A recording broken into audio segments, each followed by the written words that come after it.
Olá pessoal, vamos para o nosso segundo vídeo de hoje, cujo assunto vamos continuar tratando de integral, sendo que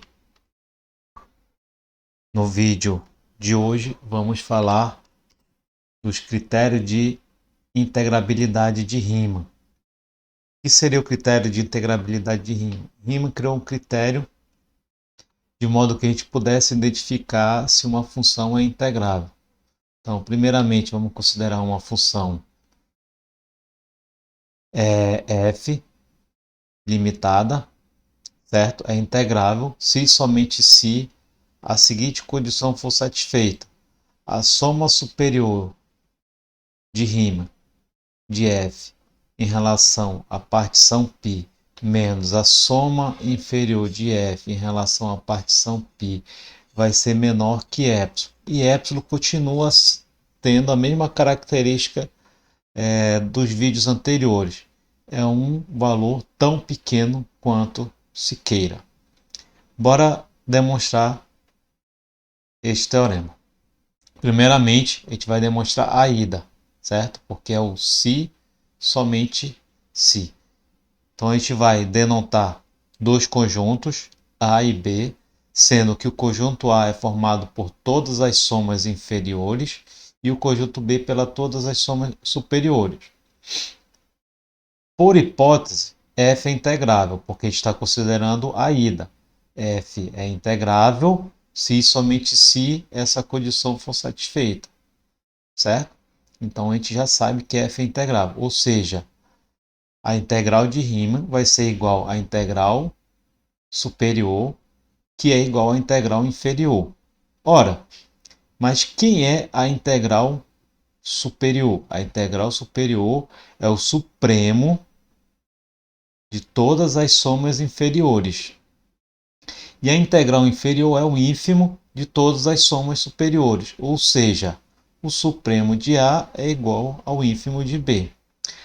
Assim, por definição de supremo, vai existir um elemento desse conjunto A que, se o supremo der um passinho à esquerda, esse passinho a gente vai dar de ε sobre 2, ele vai existir um elemento desse conjunto que é maior que esse passinho que o supremo deu para a esquerda. Lembrando que o supremo é o menor elemento da cota superior. Então, se eu andar para a esquerda, eu posso cair no conjunto A, mas também posso cair em um elemento que não é do conjunto A, porém é menor que algum elemento de A, certo? Ou melhor, o supremo de A é menor do que A mais ε, sendo que agora esse A mais ε sobre 2 é o que? É algum elemento da cota superior. Consequentemente, a gente vai ter que o ínfimo de B é menor que A mais ε sobre 2. Por quê? Porque o supremo de A é igual ao ínfimo de B. Por definição de ínfimo, também a gente vai existir um B, a gente vai usar o mesmo raciocínio, que se o ínfimo de B der um passo para a direita, ele vai cair no conjunto A ou em algum elemento que vai ser menor que algum elemento de B. Desculpa, maior que algum elemento de B, certo? Então a gente vai ter essa seguinte relação aqui. Assim, B é menor que A mais ε sobre 2. Por quê? Porque o ínfimo de B é menor que A mais ε sobre 2, mais ε sobre 2. Então, fiz a comparação disso aqui, utilizando este termo aqui. Ora, fazendo essa operação, a gente vai ter A mais ε, que é ε sobre 2 mais ε sobre 2 vai dar ε.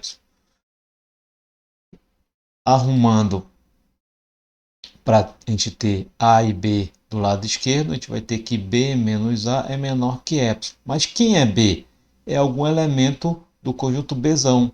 que os elementos do conjunto Bzão são quem? São as somas superiores. E a mesma coisa com Azinho. Azinho é algum elemento do conjunto A, sendo que um elemento do conjunto A é a soma inferior. Com isso, a gente tem que a soma superior menos a soma inferior é um valor tão pequeno quanto se queira. Vamos demonstrar agora a volta. A volta a gente tem como hipótese que a soma superior menos a soma inferior é menor que epsilon. Mas a gente vai provar por contradição. Vai considerar que o supremo de A é menor que o ínfimo de B, sendo que A e B continuam sendo os mesmos conjuntos, certo? Por definição de ínfimo e supremo, respectivamente, a gente vai ter que ínfimo é um elemento menor ou igual a todos os elementos do conjunto B, ou B é maior ou igual a ínfimo de Bzão. E supremo é um elemento maior ou igual a todos os elementos do conjunto A, certo? Fazendo uma adequação conveniente aqui, a gente pode dizer que menos A é maior ou igual a menos supremo de Azão. Então, B menos A é maior ou igual a ínfimo de B menos supremo de A. Tomando essa diferença de ínfimo de B com supremo de A de epsilon, a gente vai ter que B menos A é maior ou igual a epsilon. Então, a gente vai ter que o supremo, a soma superior menos a soma inferior é maior ou igual a epsilon. O que é contradição, porque por hipótese a gente tem esta condição aqui. Certo? Então a gente demonstrou que se esta condição existe, então f é integral. A gente provou por contradição. Vamos ver um exemplo para entender melhor o critério de integrabilidade de Riemann. Vamos considerar uma função definida no intervalo entre 0 e 1, f de x igual a x. Vamos verificar se essa função ela é Riemann integrável. Vamos considerar uma partição π de 0 a 1, cujos seus termos formam uma PA de razão 1 sobre n, ou seja, o primeiro termo é 0, o segundo termo é 1 sobre n, o terceiro é 2 sobre n, e assim vai, certo? Observa que a soma desses termos de uma PA vai ser n vezes n mais 1 sobre 2. Com isso, a gente vai ter que a soma superior vai ser n mais 1 sobre 2n, e a soma inferior vai ser n menos 1 sobre 2n. Assim, a diferença dessas duas somas, da soma superior com a soma inferior, vai ser menor que 1 sobre n. Logo, para um n maior que 1 sobre epsilon, a gente vai ter que a soma superior é menor que a soma superior menos a soma inferior é menor que esse epsilon, certo? Bem, então a gente vai, com isso, como consequência, a gente vai apresentar dois teoremas. Um é com relação à função contínua, outro é com relação à função monótona. Primeiramente, com relação à função contínua, a gente tem que toda função contínua é integrável. Vamos para a demonstração. Como AB é compacto, ou seja, é um conjunto fechado e ilimitado, e F é contínua, então F é uniformemente contínua. Só lembrando lá os nossos vídeos de continuidade de funções. Com isso, em símbolos, a gente vai ter o que?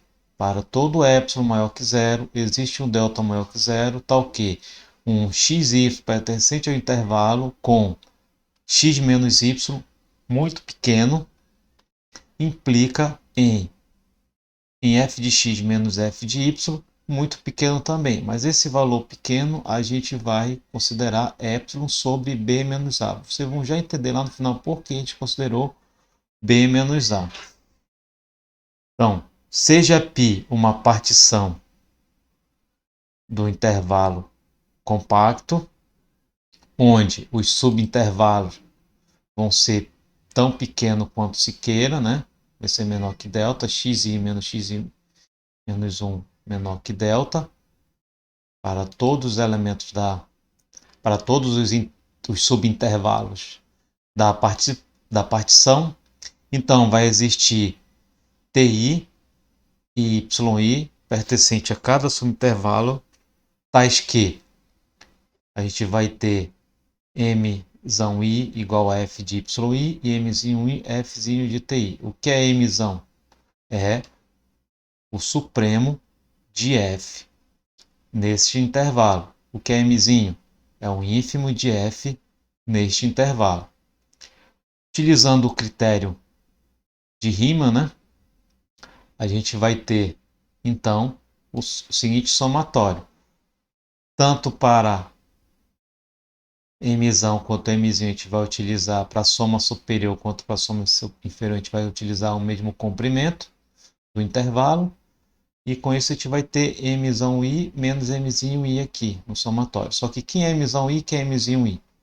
É F de YI e F de TI.